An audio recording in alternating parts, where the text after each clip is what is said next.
নমস্কার, সুপ্রভাত। আমি গিরিধারী বিশ্বাস স্মরণামৃত এবং অনন্তের পথযাত্রী নামক দুইটি কাব্যগ্রন্থের রচয়িতা।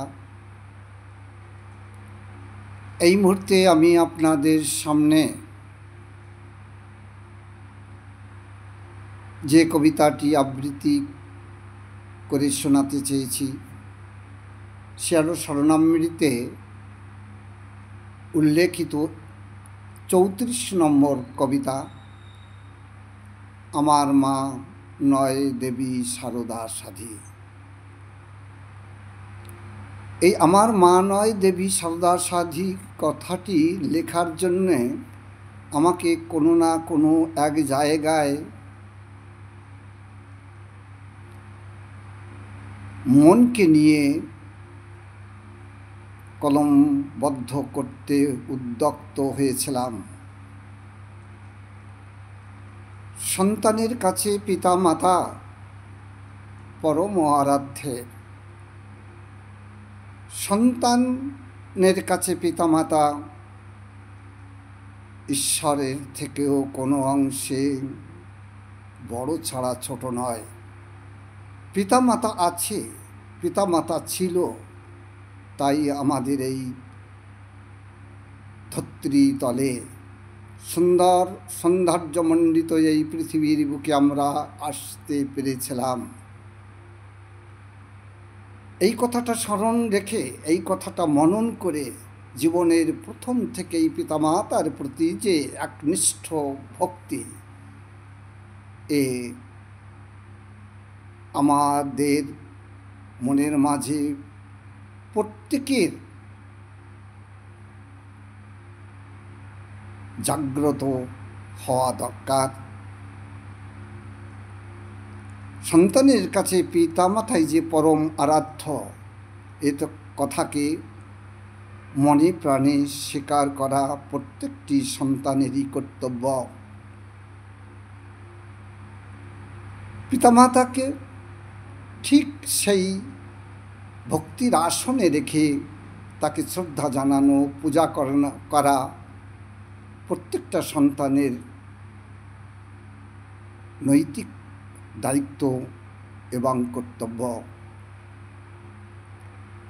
কোনো এক সময় এক ভদ্র জন আমার এই মাতৃভক্তিকে দেখে তিনি তাঁর দৃষ্টিকোণ থেকে ঠিক এটাই আমাকে বলে ফেললেন, তোমার মা কি সারদা দেবী না গান্ধারী,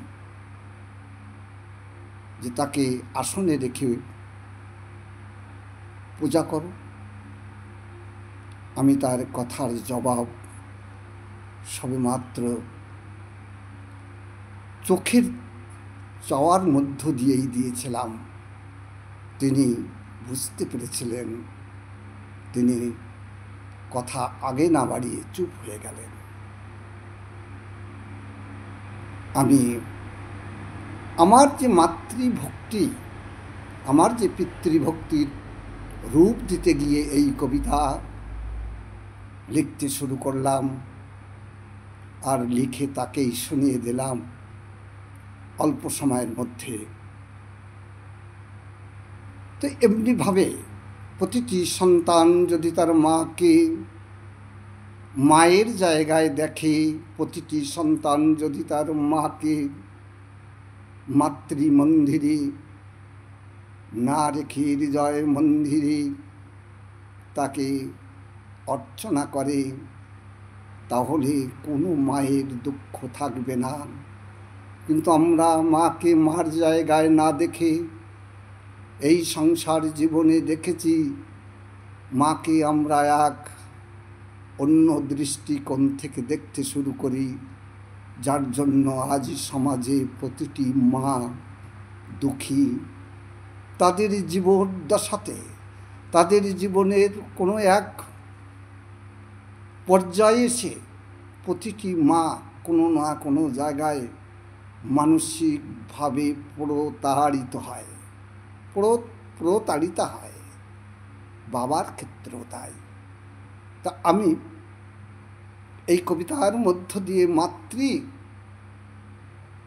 ভক্তি বা মায়ের যে জায়গা সন্তানের কাছে, সেটাই দেখাতে চেয়েছি। কবিতাটি নামরহিত। এই শরণামৃতে কাব্যগ্রন্থে 34 নম্বর কবিতা আমি আবৃত্তি করে শোনাতে চলেছি। আপনারা মনোযোগ দিয়ে শুনবেন। প্রতিটি সন্তান তার মাকে মা বলেই জানবেন। অন্য কোনো রূপ রূপসী, কোনো রানী গান্ধারীর সঙ্গে তুলনা করবেন না। তাহলে প্রতিটি মার থেকে প্রতিটি সন্তান তার আশীর্বাদ প্রাপ্ত হবে, আর সেই আশীর্বাদ হবে তাদের জীবন চলার জন্য অমীয় সম্পদ। আবৃত্তি। আমার মা নয় দেবী সারদা সাধী, না হয় রানী গান্ধারী। আমার মা, সে যে আমার মা। আমার মা নয় দেবী সারদা সাধী, না হয় রানী গান্ধারী। আমার মা, সে যে আমার মা। রক্ত মাংসে গড়া মানুষ, মাটির গড়া নয় প্রতিমা। আমার মা, সে যে আমার মা। আমার মা, কেবল আমার মা। 10 মাস 10 দিন গর্ভে যেজন শান্তিধামে করলেন পোষণ। 10 মাস 10 দিন গর্ভে যেজন শান্তিধামে করলেন পোষণ। জনম জঠর যন্ত্রণা তার হলো আমার জীবন জ্যোতি নিরুপমা। আমার মা নয় দেবী সারদা সাধী, না হয় রানী গান্ধারী। আমার মা, সে যে আমার মা। আমার মা, কেবল আমার মা। হয়তো বাগুন কিছু নাই তার রূপে নয় অনুপমা। হয়তো বাগুন কিছুই নাই তার রূপে নয় অনুপমা। ন্যায় অন্যায় করে না মা, এমন তো বলতে পারি না। পেটের ক্ষুধা মেটায় মাতার, চোখের নেশা স্বার্থতা। আছে অহং অহমিকা, দগ্ধ চিত্ত কঠোরতা। পেটের ক্ষুধা মেটায় মাতার, চোখের নেশা স্বার্থটা। আছে অহং অহমিকা, দগ্ধ চিত্ত কঠোরতা। তথাপি মা, মাঝে আমার ভক্তি মন্থন কৃত সুধা। ওই মায়েরই রূপে রূপ নেহারি বিশ্ব প্রতিমা। ওই মায়েরই রূপে রূপ নেহারি বিশ্ব প্রতিমা। আমার মা, সে যে আমার মা। আমার মা, কেবল আমার মা। আমার মা নয় দেবী সারদা সাধী, না হয় রানী গান্ধারী। আমার মা, সে যে আমার মা। রক্ত মাংসে গড়া মানুষ, মাটির গড়া নয় প্রতিমা। আমার মা, সে যে আমার মা। আমার মা, কেবল আমার মা। ধন্যবাদ।